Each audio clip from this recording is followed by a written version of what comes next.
Assalamualaikum warahmatullahi wabarakatuh. Halo, apa kabar semua? Perkenalkan, saya Ahmad Maulidi, guru SMA Al-Azhar Mandiri Palu. Nah, malam hari ini saya akan menemani adik-adik pejuang UTBK untuk membahas beberapa soal yang sering muncul ketika UTBK berlangsung. Tapi sebelum itu, saya ingin menanyakan kepada adik-adik semua, halo, apa kabar malam hari ini? Semoga sehat-sehat selalu, semoga berada dalam lindungan Tuhan Yang Maha Esa agar kita bisa beraktivitas lancar sebagaimana mestinya. Baik, sebelum kita memulai pembelajaran pada malam hari ini, saya akan mengajak kepada adik-adik pejuang UTBK terlebih dahulu berdoa sesuai dengan keyakinan kita masing-masing agar pertemuan kita pada malam hari ini bisa berjalan baik dan lancar hingga selesai.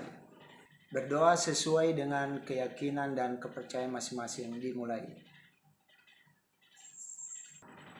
Baik adik-adik, malam hari ini akan ada dua pembahasan soal yang saya akan bawakan. Pada dasarnya soal-soal yang akan kita bahas bersama-sama pada malam hari ini itu sering muncul ketika UTBK. Soal pertama pada malam hari ini membahas tentang penggunaan tanda baca yang tepat di dalam sebuah teks. Nah, tentu adik-adik semua sering mendapatkan model soal seperti ini ketika mengerjakan latihan soal UTBK. Malam hari ini kita akan mulai pembahasan kita dengan soal pertama tentang penggunaan tanda baca yang tepat yang terdapat di dalam sebuah teks. Adik-adik penjuang UTBK, soal pertama kita malam hari ini adalah tentang tanda baca yang tidak tepat. Jika kita membahas mengenai konsep ini, maka yang harus kita pahami terlebih dahulu adalah penggunaan tanda baca.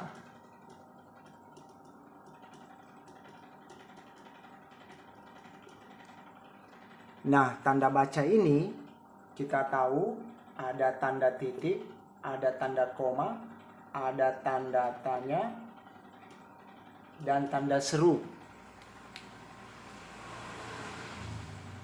Jika kita hubungkan dengan soal-soal UTBK, maka yang paling sering muncul itu adalah penggunaan tanda baca koma yang kurang tepat.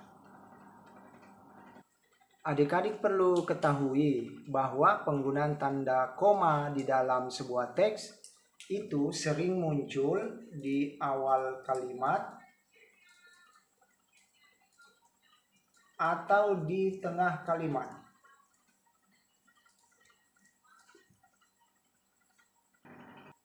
Letak tanda koma dalam dua konsep ini itu berbeda satu dengan yang lainnya. Jika muncul di awal kalimat, biasanya tanda koma itu berada setelah bagian keterangan.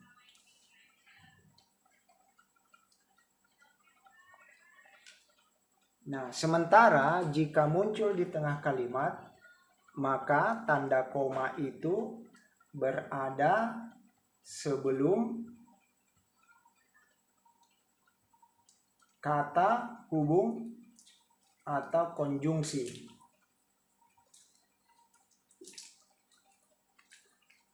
Nah, dua konsep ini merupakan trik yang biasa kita gunakan ketika menganalisis penggunaan tanda baca koma di dalam teks.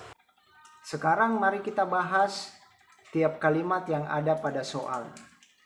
Di kalimat 1,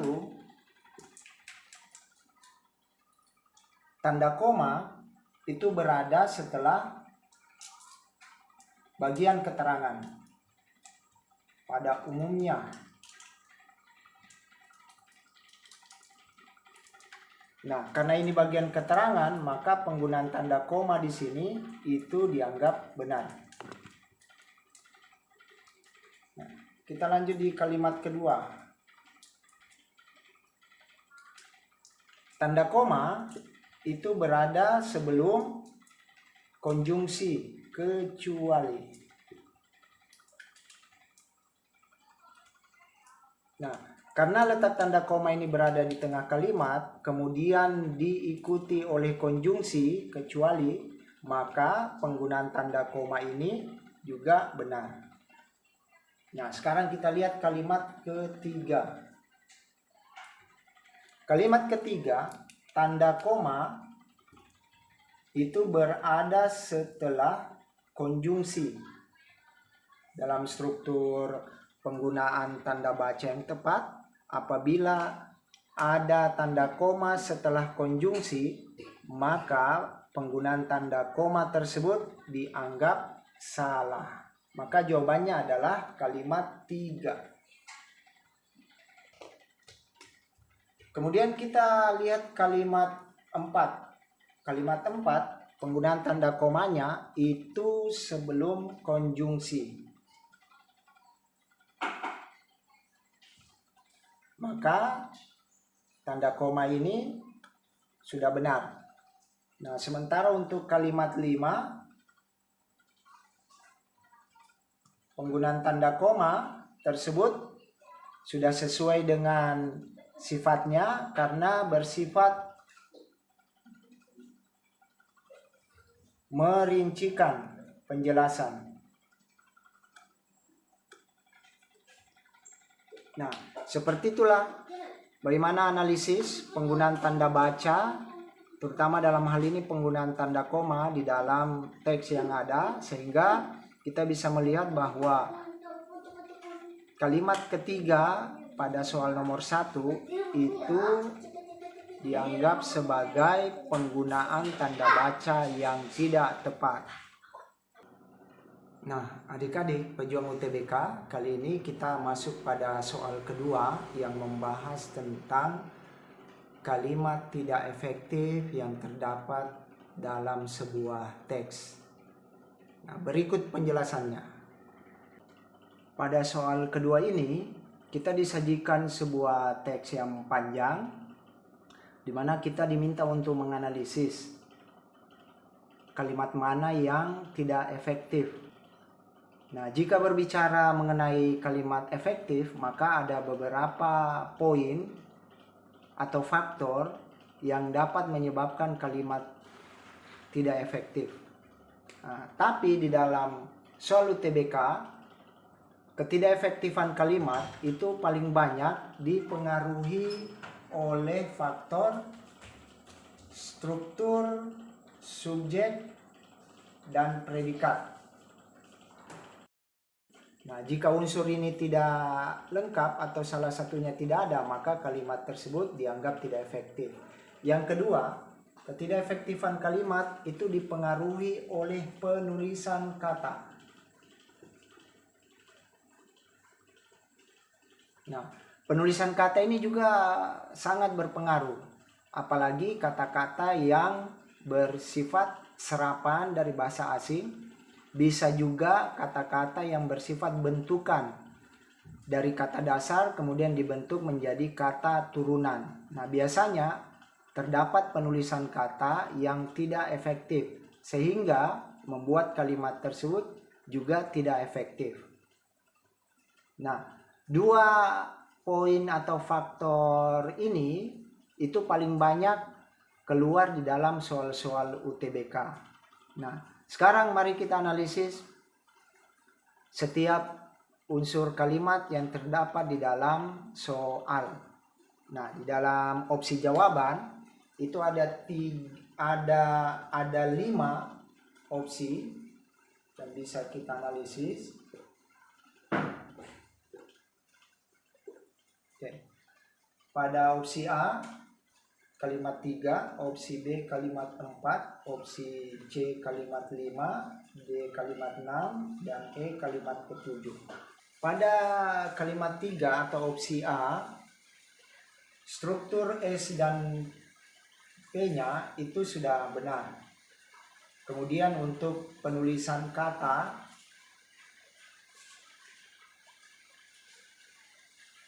tidak juga bermasalah, sehingga opsi A ini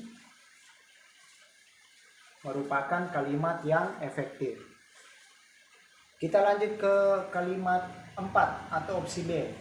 Subjek dan predikatnya juga tidak bermasalah, sementara untuk penulisan kata juga tidak punya kendala di dalamnya. Maka dari kalimat 4 ini itu sudah bersifat efektif. Nah, di kalimat 5 kita menemukan struktur di mana S dan predikatnya itu tidak bermasalah sehingga kita anggap benar, tetapi ada satu penulisan kata yang tidak sesuai dengan yang seharusnya. Apa itu? Mensukseskan.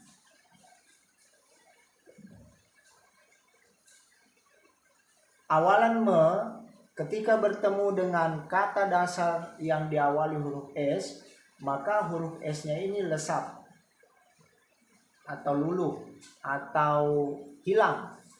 Nah, agar menjadi efektif, kata mensukseskan itu diubah menjadi menyukseskan. Nah, jadi dalam hal ini jika kita analisis kalimat 5 terdapat satu kata yang tidak tepat sehingga membuat kalimat tersebut tidak efektif. Jawabannya adalah C. Nah, bagaimana dengan kalimat 6 dan kalimat 7? Subjek dan predikatnya tidak bermasalah. Penulisan kata juga sudah sesuai. Nah, seperti itulah analisis yang bisa kita pakai dalam menjawab soal yang terkait dengan kalimat tidak efektif. Nah, jadi jawaban untuk soal nomor 2 ini ada pada kalimat 5 atau opsi C. Adik-adik pejuang UTBK, seperti itulah pembahasan 2 soal yang sering kita dapatkan ketika mengerjakan soal-soal UTBK. Nah, dengan penjelasan yang singkat ini, semoga adik-adik dapat memahami dengan baik bagaimana langkah-langkah yang cepat tapi bisa menjawab dengan tepat soal yang terdapat atau yang terkait dengan penggunaan tanda baca juga kalimat yang tidak efektif. Semoga dengan pembahasan kita malam hari ini bisa menambah pemahaman adik-adik semua dan memudahkan adik-adik nantinya ketika mengerjakan soal UTBK. Demikian pertemuan kita malam hari ini.